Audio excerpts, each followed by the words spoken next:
الله الرحمن الرحيم، والصلاة والسلام على رسول الله. إخوة الكرام، إن شاء الله كامل تكونوا بخير. معكم أخاكم معاذ تيجاني.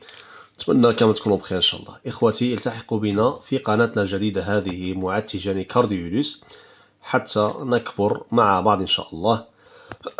علما أن القناة القديمة لم تعد ملكي إخوة الأعزاء، فأول حاجة نبدأ بها صلوا على النبي صلى الله عليه وسلم. أوصيكم بتقوى الله عز وجل في السر والعلن.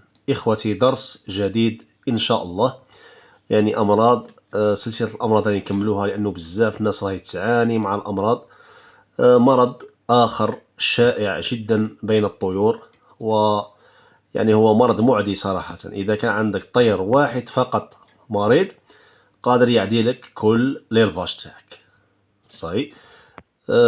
إخوتي، المرض تاع اليوم راح نحكيو عليه إن شاء الله، راح نوري لكم الأعراض تاعو، نوري لكم الطائر.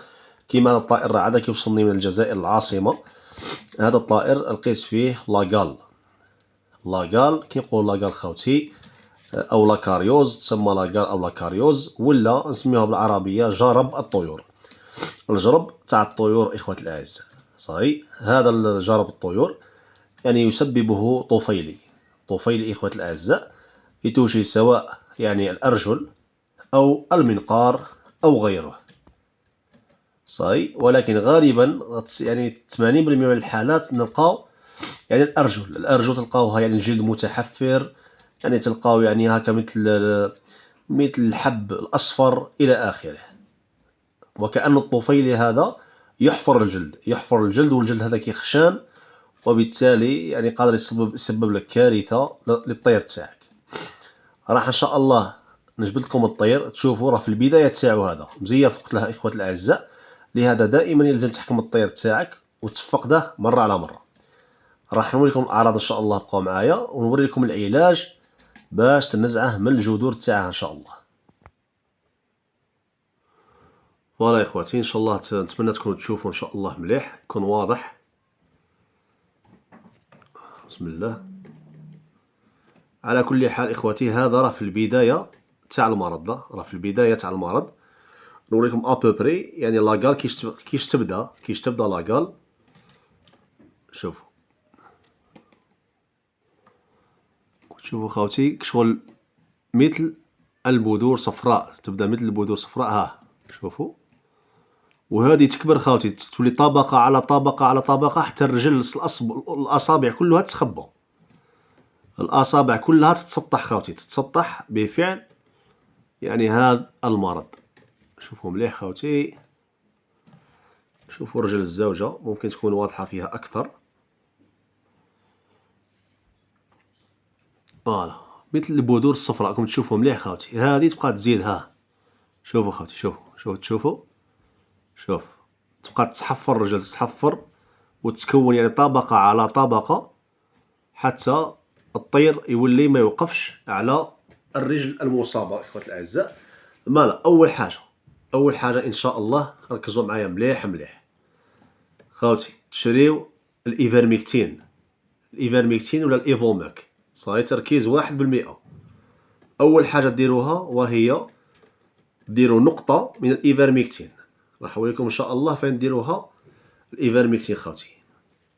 اسمحوا لي إخوتي نصور. نتمنى إن شاء الله برك الفيديو يخرج مليح.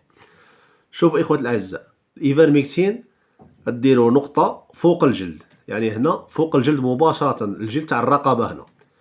ديروا نقطة واحدة فقط، ما تكتروش خوتي، نقطة واحدة، لأنه دير شحال من نقطة قادر يعني يقتل لك العصفور. ها درنا نقطة، حركها مليح هنا في الجلد، منها تقضي على الفاش، منها تقضي على لاكاريوز ان شاء الله.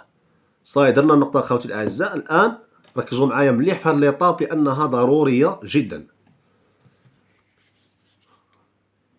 خوتي نجيبو البيطادين خوتي الأعزاز. هاد العملية اللي راح نديروها من بعد الإيفرميكتين نديروه غير مرة خوتي، نديروه غير مرة وما نزيدوش. وهاد العملية اللي راح نوريها لكم نديروها نهار بنهار ان شاء الله، نهار بنهار، باش لاكاريوس تاعنا هذا نقضيو عليه، باش ما يبقاش ان شاء الله. ركزوا معايا مليح الله يحفظكم. فوالا هاد العملية دائما خاوتي نديروها وقت المغرب، يعني قبل ما يرقد العصفور. علاش؟ حتى ما يبقاش ينقي في رجله وياكل هاد المحاليل.